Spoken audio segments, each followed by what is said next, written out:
One day সেটআপে Liton দাসকে ফেরানোর সিদ্ধান্তটা ছিল বিস্ময়কর। আর এই ফেরানোর পেছনে যে কারণের কথা বলেছিলেন প্রধান নির্বাচক গাজী আশরাফ হোসেন লিপু ভাই, সেটা ছিল হাস্যকর। আচ্ছা, এই বিস্ময়কর আর হাস্যকরকে আমরা একপাশে সরিয়েই না হয় রাখি, কেননা শ্রীলঙ্কার বিপক্ষে ওয়ানডে সিরিজের দল যখন ঘোষণা করা হয়েছিল সেখানে যখন লিটন দাসের নাম ছিল, তারপরে আমরা এটা নিয়ে বিস্তারিত আলোচনা করেছি। এখন যে আলোচনাটা করতে চাই সেটা হচ্ছে, স্কোয়াডে তো আছেন লিটন দাস, একাদশে কি থাকবেন? হ্যাঁ, স্কোয়াডে যে 16 জন রয়েছেন তাদের প্রত্যেকেই তো একাদশে থাকতেই পারেন, কিন্তু আমি সত্যি সত্যি বাংলাদেশের এই টিমটার যে অবস্থা, যে কম্পোজিশন দেখতে পাচ্ছি, তাতে করে লিটন দাসকে অন্তত পক্ষে প্রথম ম্যাচের একাদশে কিছুতেই দেখতে পাচ্ছি না, যদি না কোনো ব্যাটসম্যান হঠাৎ করে ইনজুরিতে পড়ে যান, হঠাৎ করে অসুস্থ হয়ে যান, কিংবা হঠাৎ করে আমাদের টিম ম্যানেজমেন্টের মনে হয় যে লিটন দাসকে একেবারে আউট অফ দ্য বক্স একটা জায়গায় খেলানো, যেমনটা আগে কখনো দেখা যায়নি, ভাবাও যায়নি। নতুন যে আমাদের ক্যাপ্টেন মেহেদী হাসান মিরাজ 2027 বিশ্বকাপকে সামনে রেখে দল তৈরির কাজটা যে শুরু করেছেন, হ্যাঁ তিনি 1 বছরের দায়িত্বে রয়েছেন, কিন্তু কাজটা তো এই সিরিজ থেকেই শুরু হচ্ছে। সেইখানটা থেকে ওইরকম কোনো ট্যাকটিক্যাল মুভেও কি দেখা যাবে কিনা লিটন দাসকে, সবকিছু মিলে এই আলোচনাটা করছি। এবং ছোট্ট করে শুধু একটু বলি যে লিটনকে ওয়ানডে স্কোয়াডটাতে ফেরানোর সিদ্ধান্তটা হাস্যকর কেন ছিল, বিস্ময়কর কেন ছিল, কেননা চ্যাম্পিয়ন্স ট্রফির দল থেকে তাকে বাদ দেওয়া হয়েছে, তারপরে এমন কোনো কিছু তিনি করেন নাই যেই কারণে তিনি ফিরতে পারেন। সো হয় চ্যাম্পিয়ন্স ট্রফির দল থেকে তাকে বাদ দেওয়ার সিদ্ধান্তটা লিপু ভাইদের ভুল ছিল, অথবা এই সিরিজে ফেরানোটা তাদের আসলে ভুল রয়েছে। ওয়ানডে যদি আমরা লিটনের রেকর্ড দেখি, 2023 সালের ডিসেম্বর থেকে ধরলে সর্বশেষ 7টা ওয়ানডে ম্যাচ মিলে লিটন করেছেন মাত্র 13 রান, একটাতেও ডাবল ডিজিটে পৌঁছতে পারেননি, 3টাতে 0 রানে আউট হয়েছেন, এভারেজ তার 2.16। এগুলো আসলে নাম্বার 11 ব্যাটসম্যানের ক্ষেত্রেও লজ্জাজনক রেকর্ড। সো লিটনের ক্ষেত্রে যখন এরকম রেকর্ড, তাকে আবার ওয়ানডে সেটআপে কেন ফেরানো হয়েছে? এবং এই যে আমি 7টা ইনিংসের কথা বললাম, 7টা ম্যাচের কথা বললাম, সেই 7টা ম্যাচে লিটন ওপেনিং পজিশনে খেলেছেন, নাম্বার 3-তে খেলেছেন, নাম্বার 4-এ খেলেছেন। এই যে শ্রীলঙ্কার বিপক্ষে আমরা প্রথম ওয়ানডেটা অন্তত যে খেলবো, সেইখানটাতে লিটন দাসের একাদশের জায়গাটা কোথায়? ওপেনিং এ জায়গা আছে, 3-এ জায়গা আছে, 4-এ জায়গা আছে, ইভেন 5-6তেও কি জায়গা আছে কিনা, চলুন সেটা একটু বুঝে দেখার চেষ্টা করি। তারপরে আপনি আমার সঙ্গে একমত হতে পারেন, নাও হতে পারেন যে লিটনকে ফার্স্ট 11-এর একাদশের সুযোগটা আসলে কোন জায়গাটাতে। ধরুন ওপেনিং, লিটন দাসকে তো আমরা ওপেনার হিসেবে ধরতেই পারি, ডেফিনেটলি ধরতে পারি, কিন্তু আমাদের এই টিমটাতে ওপেনার রয়েছেন তানজিদ হাসান তামিম, যিনি হচ্ছে গিয়ে অধারাবাহিক হলেও আমাদের এই টিমটাতে ওয়ানডে সেটআপে তিনি আসলে এক সাইডে ওপেন করবেন সেটা প্রায় নিশ্চিতভাবেই বলা যায়।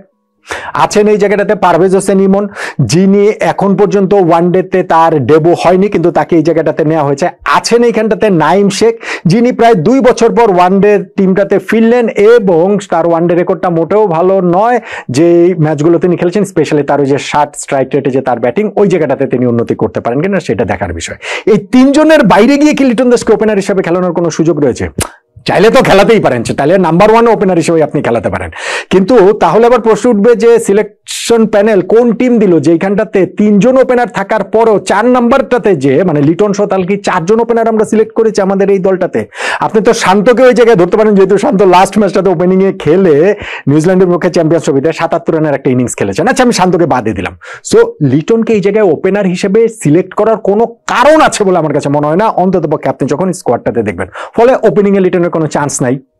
নাম্বার 3-তে চান্স আছে। নাম্বার 3-তে নাজমুল হোসেন শান্ত, লাস্ট ম্যাচটা আমি বলছিলাম যে তিনি ওই ম্যাচটার জন্যই তো ওপেনিং পজিশনটাতে খেলেছেন, কিন্তু মোরলেস কিন্তু নাম্বার 3-তেই খেলেন। ক্যাপ্টেন হিসেবে তিনি যে 13টা ওয়ানডে ম্যাচে বাংলাদেশকে লিড করেছেন, সেখানটাতে তার একটা সেঞ্চুরি রয়েছে, 4টা 50 রয়েছে, তার এভারেজ হচ্ছে গিয়ে 51। সো এই নাম্বার 3 পজিশনটা তো আপনি শান্তকে এই জায়গাটা থেকে সরিয়ে দিতে পারেন না, সরানোর কোনো কারণ আছে, সুযোগ আছে বলে আমার কাছে মনে হয় না। ফলে লিটনের নাম্বার 3-তেও জায়গা নেই। নাম্বার 4-এ জায়গা আছে, নাম্বার 4-এ জায়গাটা হতে পারতো, কিন্তু এখানটাতে একটা কিন্তু রয়েছে, মেহেদী হাসান মিরাজ। মেহেদী হাসান মিরাজ ক্যাপ্টেন হিসেবে যেই 4টা ম্যাচে বাংলাদেশকে লিড করেছেন ওয়ানডেতে, আফগানিস্তানের বিপক্ষে 1টা ম্যাচ, ওয়েস্ট ইন্ডিজের 3টা ম্যাচ, এই 4টা ম্যাচে মিরাজ 4 নম্বরে ব্যাটিং করেছেন এবং এই 4 ম্যাচের মধ্যে মিরাজের 3টা 50+ স্কোর রয়েছে। 4 ম্যাচে 3টা 50+ স্কোর মিরাজের রয়েছে, 66 রান, 74 রান, 77 রান। এবং মিরাজের এটা অনেক দিনের কমপ্লেন যে তাকে ব্যাটিং অর্ডারে স্টেবল পজিশনে খেলানো হয় না, বিভিন্ন সময় বিভিন্ন জায়গায় খেলানো হয়, তিনি একটা থিতু পজিশনটাতে চান। ফলে মিরাজ যখন চ্যাম্পিয়ন্স ট্রফিতে তিনি ব্যর্থ হয়েছেন এই জায়গাটাতে খেলে, কিন্তু তিনি যখন এখন ক্যাপ্টেন হয়েছেন আগামী 1 বছরের জন্য, আমার মনে হয় না অন্তত পক্ষে প্রথম ম্যাচটাতে কোনো রকম কোনো সুযোগ রয়েছে, বা সামনের 1-2টা সিরিজে মিরাজ এই পজিশনটা ছেড়ে দেবেন, তার ওইটা ছেড়ে দেবার কোনো কারণ নেই। ফলে নাম্বার 4-এ মিরাজ খেলছেন, লিটনের কোনো চান্স নাই। নাম্বার 5-এ কি লিটনের চান্স রয়েছে? হ্যাঁ, নাম্বার 5-এ লিটনের চান্স থাকতে পারতো, কিন্তু আপনি যখন মাথায় রাখবেন যে তাওহিদ হৃদয় এই নাম্বার 5-এ খেলে জাস্ট চ্যাম্পিয়ন্স ট্রফিতে ইন্ডিয়ার মতো দলের বিপক্ষে সেঞ্চুরি করেছেন এবং আমাদের মিডল অর্ডারের one of the main stay হচ্ছে গিয়ে তাওহিদ হৃদয়, তখন কি আপনি তাওহিদ হৃদয়ের পজিশনটা সরাবেন?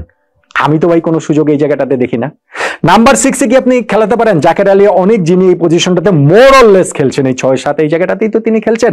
রিয়াদ থাকতে তখন হয়তো বা তিনি 7-এও খেলতেন, কিন্তু এই তো তার পজিশনটা এই জায়গাটাতে। 7টা ওয়ানডে ম্যাচ এখন পর্যন্ত খেলেছেন জাকের আলী অনেক, তার মধ্যে তার অ্যাভারেজ হচ্ছে গিয়ে 52। সেই জাকের আলী অনেককে কি আপনি এখন এই পজিশন থেকে সরাতে পারেন? আমি তো কোনো সুযোগ এই জায়গাটাতে দেখি না। ধরেন শামীম পাটোয়ারি নাম্বার 7, আমাদের টিমের যদি হিসাব করি তার জায়গায় আপনি লিটনকে খেলাতে পারেন। মানে শামীম পাটোয়ারি 4টা ওয়ানডে ম্যাচ খেলেছেন, সেইটাও 2 বছর আগে লাস্ট খেলেছেন, এখন হয়তোবা মাহমুদুল্লাহ রিয়াদকে রিপ্লেস করার মতো জায়গাতে তাকে নিয়ে আসা হয়েছে, তাকে আপনি না খেলিয়ে এই জায়গাটাতে আপনি লিটন দাসকে খেলাতে পারেন। বড় জোর জাকের আলী অনেককে আপনি 7 নম্বরে ঠেলে দিয়ে 6 নম্বরে লিটন দাসকে খেলাতে পারেন, যে ঠিক আছে টেস্টেও লিটন এই জায়গাটাতে খেলে, ওয়ানডে ফরম্যাটটাতেও লিটনকে আমরা এই 6 নম্বর জায়গাটা থেকে ট্যাকটিক্যালি এই জায়গাটাতে আমরা চেঞ্জ করে এইভাবে খেলানোর একটা চিন্তা ভাবনা টিম ম্যানেজমেন্ট তথা কোচ ফিল সিমন্স তথা আমাদের নতুন ওয়ানডে ক্যাপ্টেন মেহেদী হাসান মিরাজ করতে পারেন। এর বাইরে লিটন দাসের আমি একাদশে কোনো জায়গা দেখি না ভাই, প্রশ্নই ওঠে না।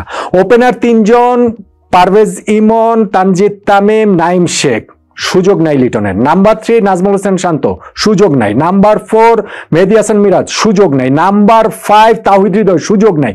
নাম্বার 6ও জাকের আলী অনেক, সুযোগ নাই। যদি সুযোগ করতে হয় নাম্বার 7-এ আপনার এইখানটাতে শামীম পাটোয়ারিকে না খেলিয়ে জাকের আলী অনেককে 7 নম্বরে দিয়ে 6 নম্বরে আপনার লিটন দাসকে খেলাতে হবে। লিটন দাসের আমি ওয়ানডে ক্রিকেটে তার one of the finest innings, যেটা 2019 ওয়ার্ল্ড কাপে ওয়েস্ট ইন্ডিজের বিপক্ষে খেলেছিলেন, 69 বলে অপরাজিত, কত যে 93 রানে যে ইনিংসটা খেলেছিলেন, আমরা ম্যাচটা জিতেছিলাম, সাকিব সেঞ্চুরি করেছিলেন, সেই ইনিংসটা তার 5 নম্বরে নেমে খেলা।